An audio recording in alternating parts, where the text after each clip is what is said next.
오늘 야고보서 1장 1절의 말씀으로 무난하는 종이라는 제목의 은혜를 나누겠습니다. 우리가 지금까지 살펴보았던 사도행전의 말씀과 그리고 바울이 쓴 모든 서신서의 핵심은 오직 예수 그리스도를 믿는 믿음으로 구원을 얻는다는 복음의 내용이었습니다. 그런데 오늘 우리가 함께 보는 이 야고보서의 말씀은 기존에 있는 신자들이 이제 하나님 앞에 어떤 믿음의 삶을 살아야 될 것인가, 즉 믿음의 행위적인 부분을 강조하고 있는 본문이 바로 야고보서의 말씀입니다. 그래서 기존 서신서는 믿음에 대한 부분을 강조했다면 이 야고보서의 말씀은 행동에 대한, 행동하는 믿음에 대한 부분을 강조하고 있습니다. 야고보서는 베드로 전후서와 요한 1, 2, 3서와 그리고 유다서와 함께 공동 서신으로 분류됩니다. 우리가 보통 잘 아는 바울의 서신서는 교회의 이름으로 되어 있습니다. 에베소서, 빌립보서, 고린도전후서, 그리고 받는 사람의 이름이 기록됩니다. 빌레몬서와 같이. 그런데 오늘 우리가 보는 야고보서는 저자의 이름이 그대로 이 성경의 제목이 됩니다. 베드로 전후서는 베드로가, 요한 1, 2, 3서는 요한이, 그래서 야고보서는 바로 야고보라는 인물이 기록한 서신서입니다. 그런데 성경에는 우리가 아는 야고보가 여러 명 있습니다. 특별히 예수님의 제자 중 2명이 야고보인데요. 사도 요한의 형인 야고보가 있고 알페오의 아들인 야고보가 있습니다. 구분을 위해 앞에 있는 사도 야고보의 형을 큰 야고보, 그리고 알페오의 아들을 작은 야고보라 부릅니다. 그리고 또 한 사람이 있는데요. 바로 예수님의 동생인 야고보입니다. 큰 야고보는 AD 44년에 그 헤롯 왕의 핍박으로 가장 먼저 순교하게 됩니다. 그래서 큰 야고보의 행적은 그 이후로는 기록되어 있지 않습니다. 그리고 작은 야고보의 기록 역시 성경에는 그 이름만 기록되어 있을 뿐 그의 내용들이 기록되어 있지 않습니다. 그렇다면 오늘 우리가 보는 이 야고보서의 가장 유력한 저자는 예수님의 동생인 야고보로 볼 수 있는데요. 예수님에게는 동생이 여러 명 있었습니다. 오늘 이 야고보뿐 아니라 여러 명이 있었는데 요셉, 시몬, 유다라 불리는 남동생이 있었고 또 이름이 기록되어지지 않은 2명의 여동생이 있었습니다. 그런데 오늘 이 야고보서의 저자로 보는 이 야고보는 좀 특별한 이력들을 가지고 있습니다. 요한복음 7장에 보시면 예수님께서 여러 사역들을 갈릴리에서 하십니다. 기적도 베푸시고 귀신도 쫓아내시고 이적들 베푸시는 많은 것들을 이 옆에서 야고보가 지켜봅니다. 그렇게 보면서 형님에게 이렇게 말합니다. 형님, 그런 능력을 이 촌 갈릴리에서 하실 것이 아니라 예루살렘에 가서 하시지요 라고 말하며 그곳에서 크게 출세할 것을 말했던 사람이 바로 이 동생 야고보입니다. 이때까지만 해도 야고보는 예수님을 그냥 단지 형이라고만 생각했지 메시아라고 믿지 않았습니다.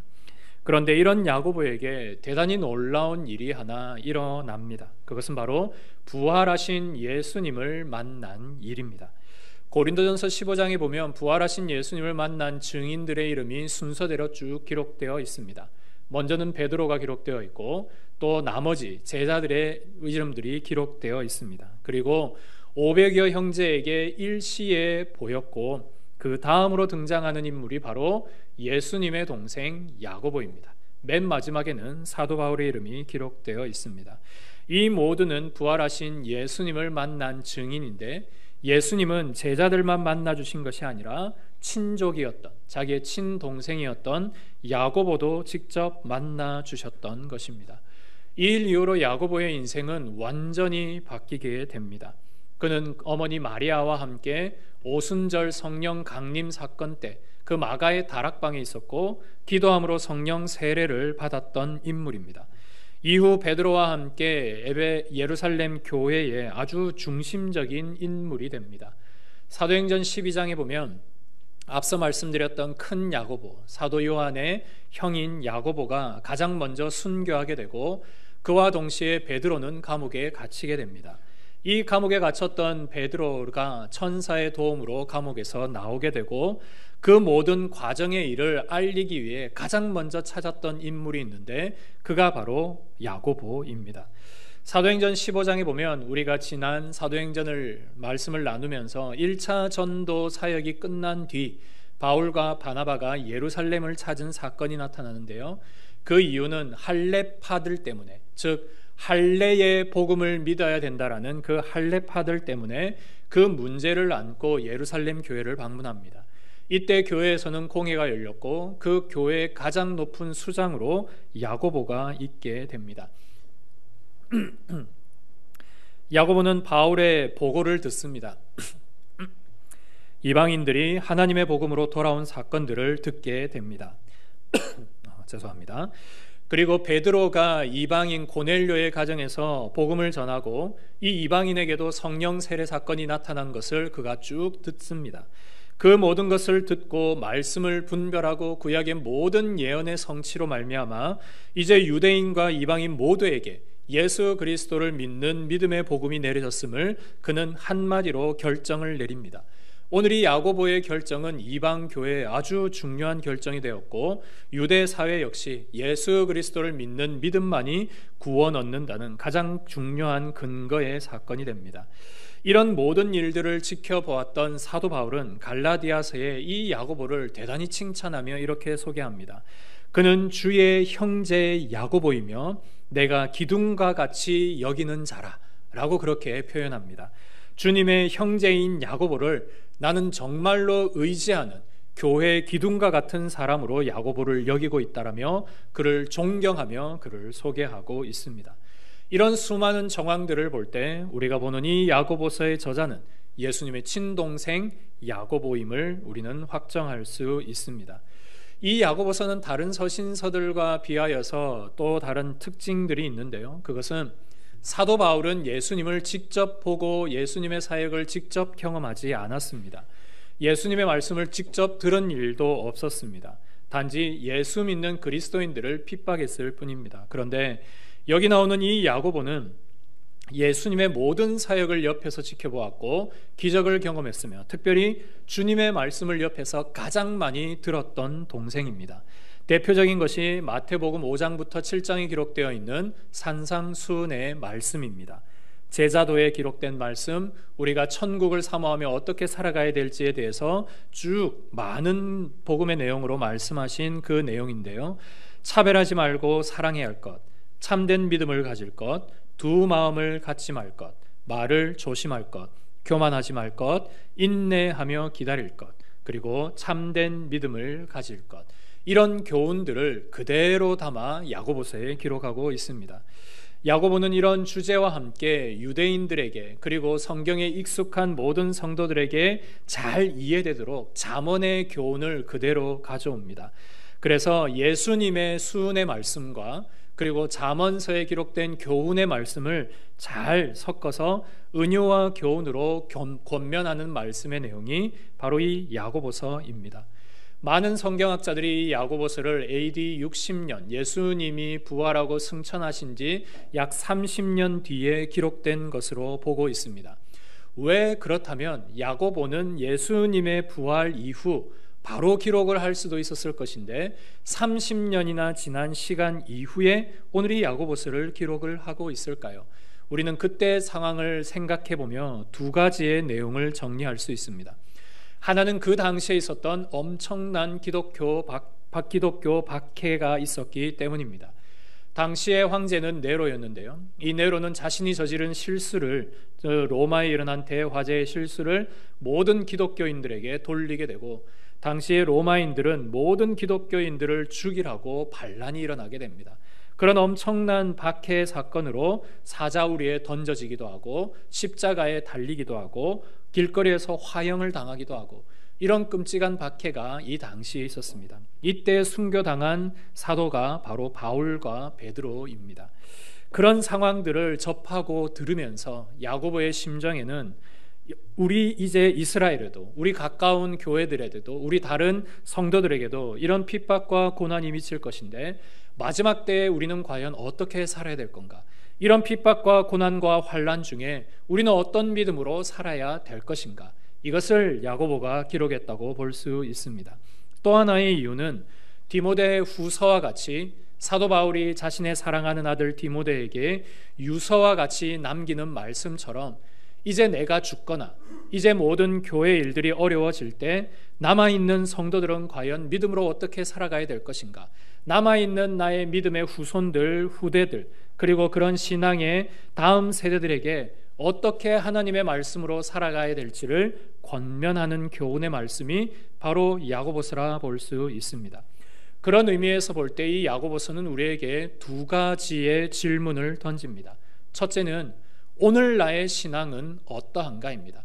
오늘 나는 예수 믿는 신앙 안에 바른 믿음으로 바른 신앙 안에 잘 살고 있는가? 비록 야고보가 기록되어 있었던 그 당시의 고난과 핍박은 없을지라도 나는 오늘도 그러한 상황 속에 어떻게 믿음을 지키고 살아가고 있는지를 던져주고 있고, 또 하나는 나의 믿음의 자녀들에게, 나의 교회 후손들에게 과연 나는 어떤 믿음의 유산을 물려줄 것인가? 그들에게 나는 어떤 믿음의 모양으로 비춰지는 것인가? 그들에게 어떤 믿음의 말씀을 권면해 줄 것인가에 대한 두 번째 질문입니다. 요즘처럼 내비게이션이 없었을 때는 우리가 각 차마다 지도책이 하나씩 있었는데요, 그걸 보면서 목적지까지 여러 번 내렸다 책을 보고 또 그 경로를 수정하면서 그렇게 목적지를 찾아갔던 때가 있습니다. 지도를 보고 이정표를 보면서 결국은 목적지를 찾아가게 됩니다. 야고보서는 마치 오늘 여러분의 신앙 가운데 던져주는 신앙의 지도와 같습니다. 오늘 내가 하나님의 말씀 가운데 제대로 살고 있는지를 잠깐 멈추어서 야고보서라는 지도를 펴놓고 내가 이 방향으로 가는 게 맞는가? 나는 이대로 계속 가는 것이 옳은가를 살펴보아야 합니다. 그렇게 오늘 이 야고보서의 말씀이 여러분에게 귀한 가이드가 될 것입니다. 그래서 이제부터 시작하는 이 야고보서의 여정을 통하여서 여러분의 현재 신앙의 위치를 확인하시고 내가 물려줘야 될 신앙의 유산은 무엇인지를 보아 하나님의 말씀 가운데 은혜를 찾아가는 그런 귀하고 축복된 시간이 되기를 소망합니다. 오늘 본문 1절에는 하나님과 주 예수 그리스도의 종 야고보는 흩어져 있는 12지파에게 문안한다 라고 오늘 본문을 시작합니다. 단거리 육상 선수에게 가장 중요한 순간은 바로 출발 순간입니다. 그 0.01초를 단축하기 위해 얼마나 피나는 연습을 하는지 모릅니다. 화가에게 가장 중요한 순간은 붓을 들어 처음으로 물감을 찍는 순간입니다. 내가 어떤 그림을 그리고 어떤 색채로 이 그림을 그릴까를 결정하는 것이 처음 붓 터치이기 때문입니다. 작가들에게도 마찬가지입니다.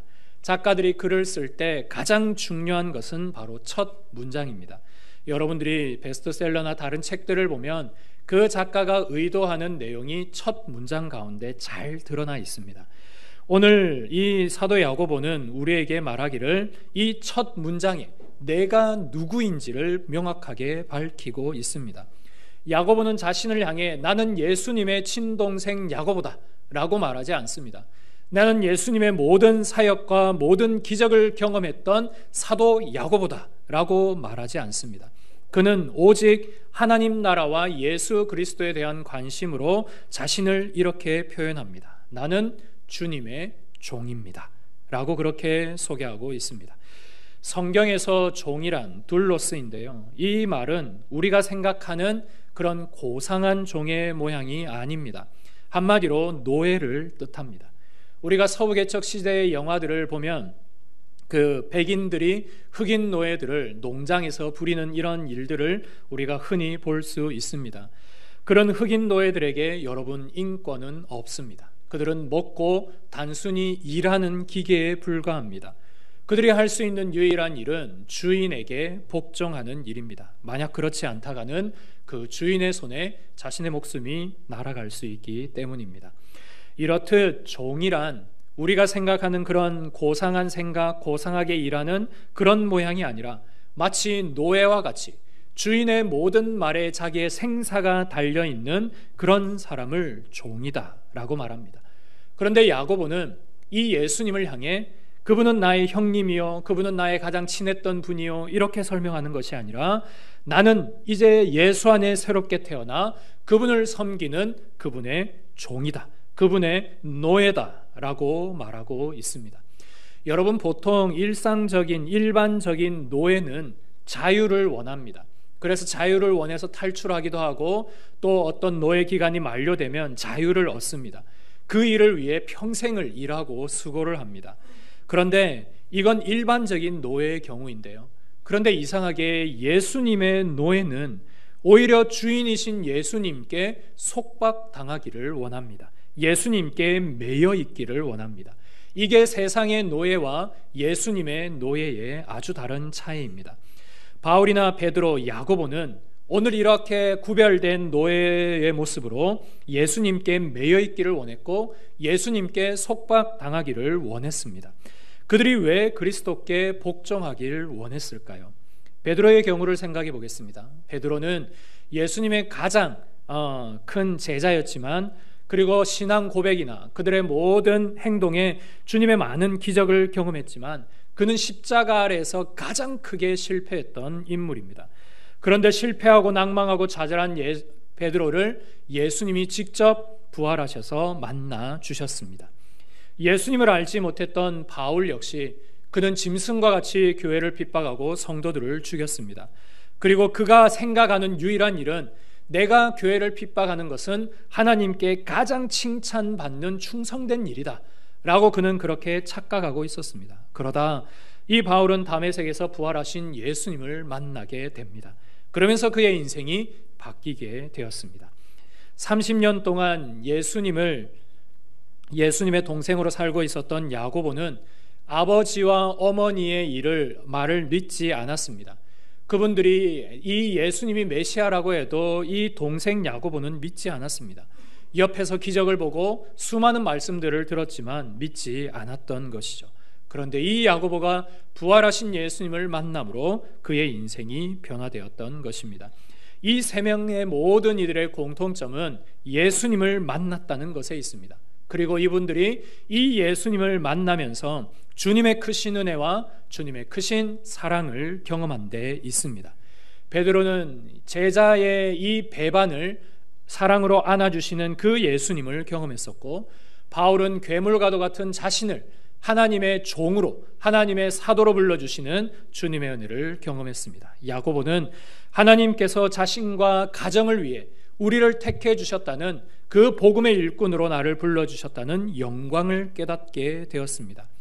이 모든 은혜와 사랑을 경험한 자들, 이 모든 사람들의 동일한 입술의 고백은 주님, 저는 주님의 종입니다 였습니다. 여러분, 주님의 부르심은 마치 사장이 사원을 부르는 그런 계약의 관계가 아닙니다. 신랑이 신부를 부르는 관계이고 사랑하는 친구를 부르는 관계이며 사랑하는 자녀를 불러주시는 그런 아버지의 부름이 주님의 부름입니다. 여러분, 우리가 부모님을 섬길 때, 우리가 이번에 명절도 지내면서 부모님을 배웠을 것인데요, 부모님을 섬기는 일을 노동이라고 생각하는 자녀가 여러분 어디 있겠습니까? 부모님을 섬기는 일을 한마디로 효라고 말하죠. 이렇게 구별된 다른 한 단어로 표현하지, 나 부모님 섬기는 거 귀찮아, 나 부모님 섬기는 거 너무 힘들어, 그게 마치 일 같아, 노동 같아 라고 생각하는 자녀는 한 명도 없습니다. 마찬가지로 배우자를 위한 헌신을, 남편과 아내를 위한 헌신을 노동과 같다, 수고롭다라고 생각하는 사람 없습니다. 자녀를 위한 것도 마찬가지입니다.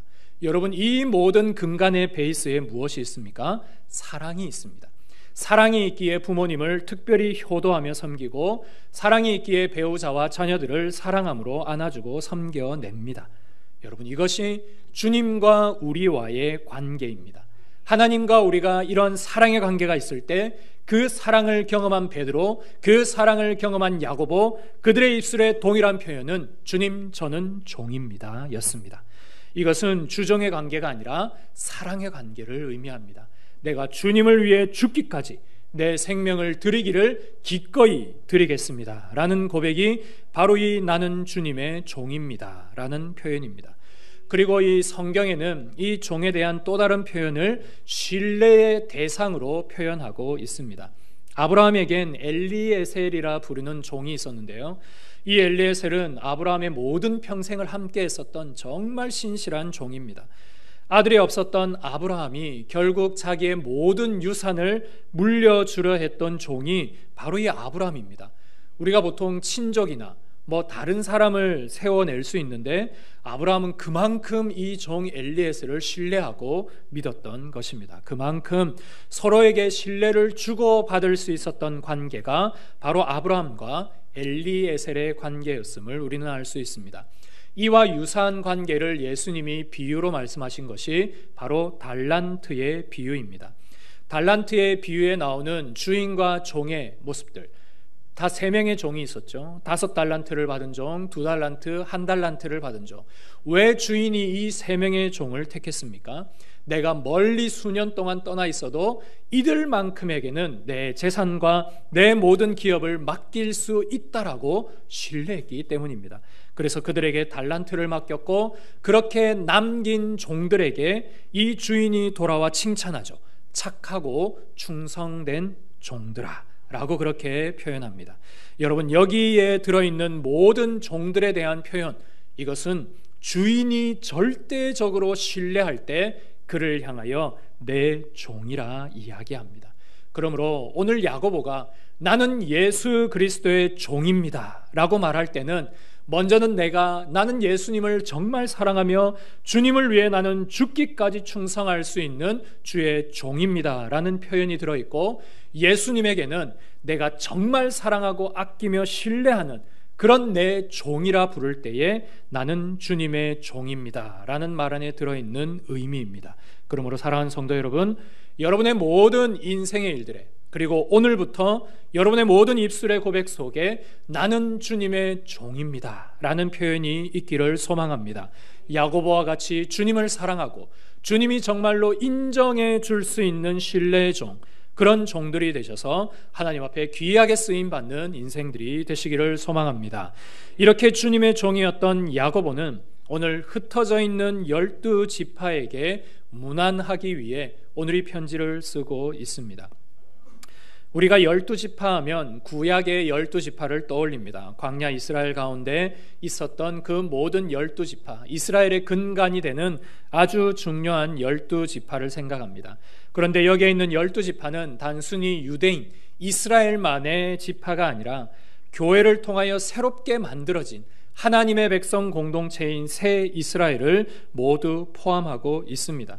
그래서 이미 유대인들로서 전쟁으로, 기근으로, 환란으로 여러 나라에 흩어져 있는 그런 디아스포라 유대인들, 그리고 여러 가지 핍박과 고난과 환란으로 인해 여러 가지 신앙을 지키기 위해 흩어진 새로운 이 땅 가운데 있는 12지파들, 이 모두에게 야고보가 문안한다라고 말하고 있습니다.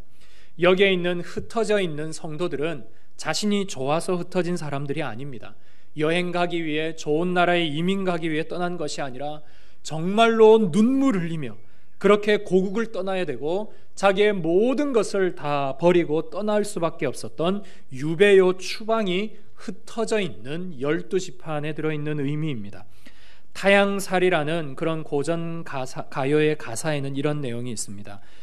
고향 떠난 10여 년에 청춘만 늙어 부평 같은 내 신세가 혼자도 기막히네.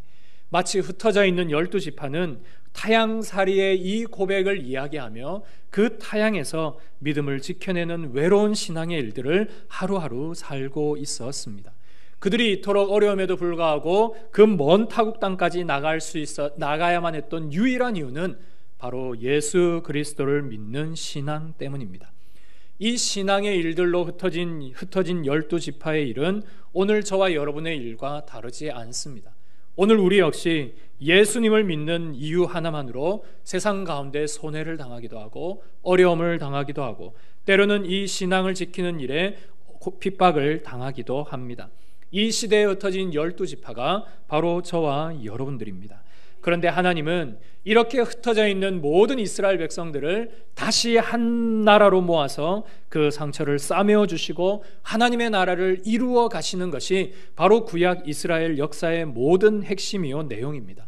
우리가 그것을 알 때 하나님은 흩어져 있는 이스라엘 백성들인 저와 여러분들을 주님의 은혜 가운데 상처를 싸매어 주시고 위로해 주셔서 하나님 나라를 함께 꿈꿀 수 있는 믿음의 공동체로 우리를 모아주셨다라는 것에 오늘 감사하고 주님 앞에 영광을 올려드립니다.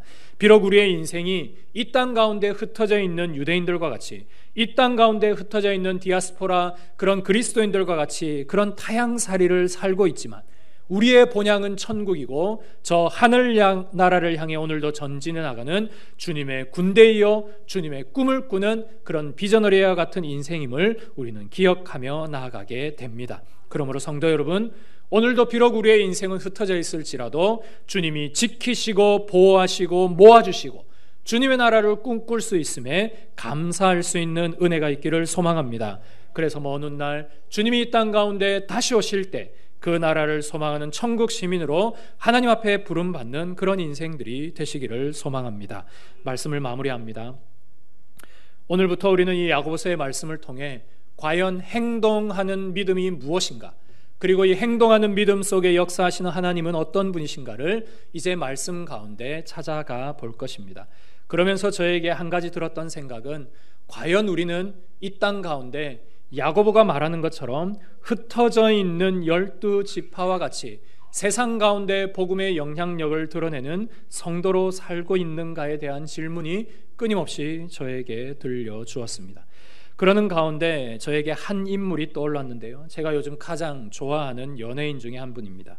이분은 자신이 후원받은 성금으로 그 독립유공자들, 이분들의 집을 100채 지어주는 것을 목표로 지금 20채까지 짓고 있는 가수 현 씨입니다. 이번에 광복절에 8.15 달리기 행사를 마련해서 많은 모금을 거두고 이 모금으로 집을 짓는 일에 쓰이고 있는 그런 참으로 멋있는 그리스도인입니다. 게다가 자신의 자비까지 그렇게 후원해서 세계 최초 루게릭병 요양병원을 설립하려고 지금도 애를 쓰고 있습니다. 이번 달리기 행사를 보면서 제가 한 사람을 또 주목하게 되었는데요, 그 사람은 다름 아닌 배우 박보검 씨입니다. 이분은 이전에 이단에 깊이 빠져 있었던 사람입니다. 그런데 이 가수 현 씨를 만나면서 함께 달리고 함께 복음을 들으면서 이제는 정통교회에서 바른 신앙으로 지금 신앙생활을 잘하고 있습니다. 원래부터 현 씨가 기독교 신앙이고 믿음이 좋았느냐? 그렇지 않습니다. 결혼하기 전까지는 정말 머리에 노란 물을 들이고 그렇게 세상인처럼 살아갔던 인물인데, 결혼의 전제 조건이 교회를 다니는 거였습니다.